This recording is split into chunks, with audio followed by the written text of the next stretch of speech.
台南两家牛埔里有罕见的越世界地形，已经设置做第一公园要3档啊。不过当地地目有关是工业区，相关的团体就呼吁政府要加速，将281公顷的自然地景公有地改划做保育区。市府表示会全力来协助退辅会提供公有地改变所需要的资料。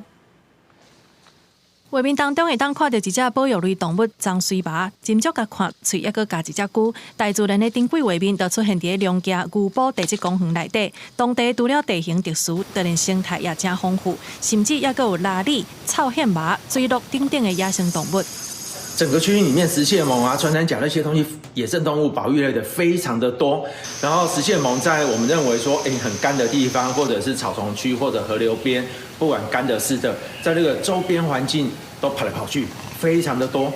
所以其实这一点是作为我们环境教育或者生态保育上面很重要的一个地方。占地281公顷，有越世界地形的林家牛埔里，台南市政府伫3档外进前公告设牛埔屋地地质公园，地北线有关是工业区。针对这个问题，台南市议会跨党派的议员，也甲台南社区大学成员，呼吁政府爱推动中央加速作业，将281公顷自然地景公有地赶紧改编，照国土计划划作保育区。在2021年7月30号，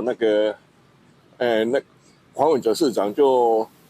公布了地质公园跟自然保留区，你就发现说这整个都是在原地绕圈子，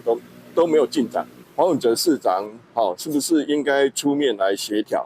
台南市政府回应，要求跨局处整合，赶紧完成两家工业区部分区域优先改编的作业。改编完成了后，配合报起国土计划委员会审议调整，用功能来分区。但是呢，这块土地它原属于龙崎工业区，权责单位是国军退辅会。目前呢，退辅会已经向经济部申请工业区的解编。那台南市长黄伟哲也非常的关心，要求跨局处的整合，全力协助退辅会提供工业区解编所需要的资料。地质公园原底是退辅会的两家炸药工厂，退辅会去年已经向经济部提案，针对先甲公告的281公顷公有地改编，经济部当咧审查补资料。记者综合报道。